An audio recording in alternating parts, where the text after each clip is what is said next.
Godrej 1.5 ton 3 star inverter split AC आपको खरीदना चाहिए या नहीं, आज के इस वीडियो में चलिए डिस्कस कर लेते हैं। गोदरेज 1.5 टन 3 स्टार एसी आपको खरीदना चाहिए या नहीं, आज के इस वीडियो में चलिए डिस्कस कर लेते हैं। एक चीज मैं बताना चाहता हूँ, इस वीडियो को स्टार्ट करने से पहले जो मैं वीडियो में पॉइंट्स बताने वाला हूँ अच्छे से नोट डाउन कर लीजिए। और आपको 1 टन एसी खरीदना चाहिए, 1.5 टन एसी खरीदना चाहिए या 2 टन एसी खरीदना चाहिए, कौन सा आपके लिए बेस्ट है, आज के इस वीडियो में चलिए डिस्कस कर लेते हैं। एक चीज मैं बताना चाहता हूँ, अगर आपका रूम का साइज, कितना रूम का साइज होना चाहिए एक एसी के लिए, अगर आप 2 टन एसी ले रहे हैं तो कितना बड़ा रूम के लिए कौन 2 टन एसी सूटेबल है, या छोटा रूम के लिए 2 टन एसी हम क्या ले सकते हैं, बिजली का बिल कितना आने वाला है, कौन सा एसी हमारे लिए बेस्ट है, इन्वर्टर एसी या नॉर्मल एसी, किस में सबसे बेनिफिट मुझे मिलेगा, वो आज के इस वीडियो में मैं डिस्कस करने वाला हूं। देखिए चलो शुरू करते हैं। ये है गोदरेज का 1.5 टन एसी। तो फर्स्ट ऑफ ऑल ये सब एसी का रिव्यू शुरू करने से पहले मैं हर टाइम बोलता हूँ, ये इस वेबसाइट का लिंक मैं डिस्क्रिप्शन में डाल दूंगा और इसका बाइंग लिंक भी डिस्क्रिप्शन में डाल दूंगा एसी का, डायरेक्टली वहाँ से आकर डायरेक्टली बाई कर सकते हैं। ये चार्ट आपको ध्यान में रखना चाहिए। अगर आप सोच रहे हैं कि मुझे 1 टन का एसी लेना चाहिए, कब लेना चाहिए, अगर आपका रूम का साइज 100 से 150 स्क्वायर फीट के बीच में, तब आप 1 टन का एसी ले सकते हैं। अगर इससे ज़्यादा या छोटा है तो आप बेकार पैसा वेस्ट करने वाले हैं, तो मैं बोलूँगा मत लीजिए। देखिए ये साइज चार्ट आप अच्छे से स्क्रीनशॉट ले लीजिए अपने मोबाइल पर।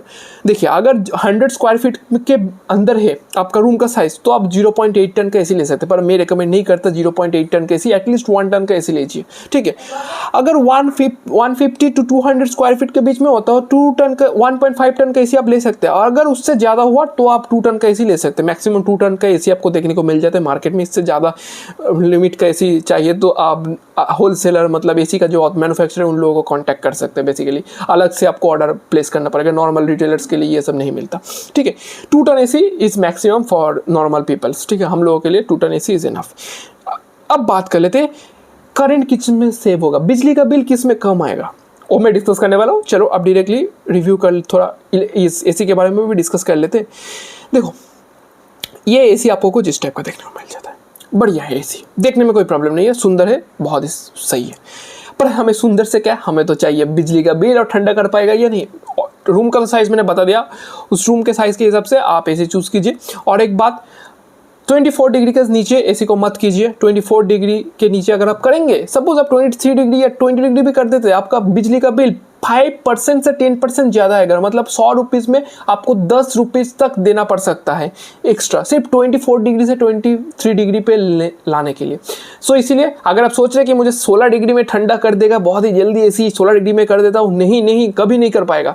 24 डिग्री में जिस स्पीड में ठंडा होता है सेम स्पीड में 16 डिग्री में भी ठंडा होता है।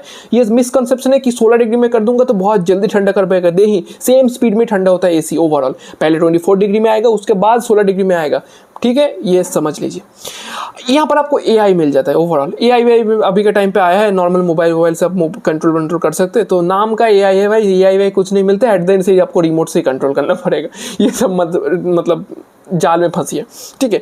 5-in-1 कन्वर्टेबल एसी आपको मिल जाता है, ठीक है। तो नॉर्मली क्या है, 40% कैपेसिटी, डिफरेंट मोड से डिफरेंट मोड के हिसाब से आप चूज कर सकते हैं। अगर ठंडा कर पा रहे हैं तो अच्छा, अगर ठंडा नहीं कर पा रहा है तो आपको डिफरेंट मोड चेंज करना पड़ेगा। ड्राई, सब कूल, ये सब टर्बो मोड वगैरह वगैरह आपको देखने को मोड मिल जाता है। जब आप एसी खरीदेंगे तो आपको और भी मोड देखने को स्पेशली मिल जाता है। पर मैं बोलता हूँ टर्बो मोड, सब मोड चेंज मत कीजिए। नॉर्मल जो डिफॉल्ट जो सेटिंग में है एसी, नॉर्मल कूलिंग मोड में रखिए। अगर दूसरे सेटिंग में करेंगे तो आपका बिजली का बिल भी ज़्यादा आएगा, ठंडा भी नहीं होगा रूम, बहुत ही प्रॉब्लम हो जाएगा। उसके बाद कुछ एसी में तो बहुत ज़्यादा ठंडा हो जाएगा, बेकार फालतू में आपको बिजली क्यों वेस्ट करना है पैसा, ठीक है।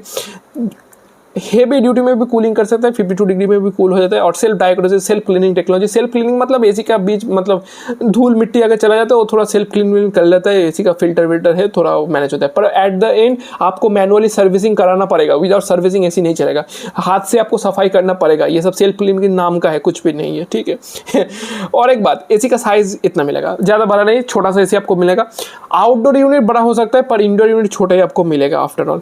और ठंडा से मतलब और बिजली का बिल से हमें मतलब एसी में और क्या ही देखें, ठीक है। और यहाँ पर आपको 5 ईयर्स का वारंटी मिल जाता है, ठीक है। 5 ईयर्स का वारंटी आप आराम से यूज़ कर सकते हैं, इसमें कोई प्रॉब्लम नहीं। और ये 3 स्टार मिल जाता है। अब बात कर ले भाई 3 स्टार लेना चाहिए या 5 स्टार लेना चाहिए। देखिए 5 स्टार का प्राइस बहुत ही ज़्यादा हो जाएगा। अगर 1.5 टन का एसी लेना चाहते हैं 5 स्टार का, तो एटलीस्ट 40,000 तो 50,000 आपको पे करना पड़ेगा। पर वहाँ पर 3 स्टार का एसी देते तो कोई प्रॉब्लम नहीं। और इसी इन्वर्टर एसी है तो करंट तो कम ही खाएगा, ऐसा नहीं कि बहुत ज़्यादा आएगा।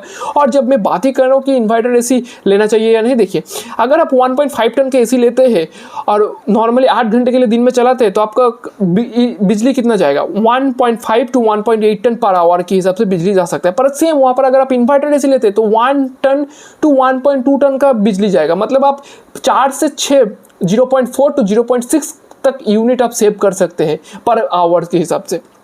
तो अगर आप दिन में 8 घंटे चलाते हैं तो मंथ में आप 1000 से 2000 तक सेव कर सकते हैं। सिर्फ एसी का, सिर्फ इन्वर्टर एसी या नॉर्मल एसी का डिफरेंस देख सकते हैं। अभी के टाइम पे मैं बोलूँगा इन्वर्टर एसी के साथ जाइए, नॉर्मल एसी के साथ मत जाइए। तो अगर आप ज़्यादा टाइम के लिए एसी चलाते हैं तब ठीक है। अगर आप सोच रहे हैं कि दिन में मैं 1-2 घंटा चलाऊंगा, काम हो जाएगा तो बंद कर दूंगा, ऐसा मत कीजिए। तब कोई फायदा नहीं है आपका इन्वर्टर एसी लेना है। नॉर्मल एसी मतलब बिजली का बिल सेम ही आएगा, उसमें कोई उतना डिफरेंस नहीं आता। जब आप लॉन्ग टर्म के लिए चलाएंगे, ज़्यादा टाइम के लिए चलाएंगे, तब आपको बिजली का बिल डिफरेंस आएगा।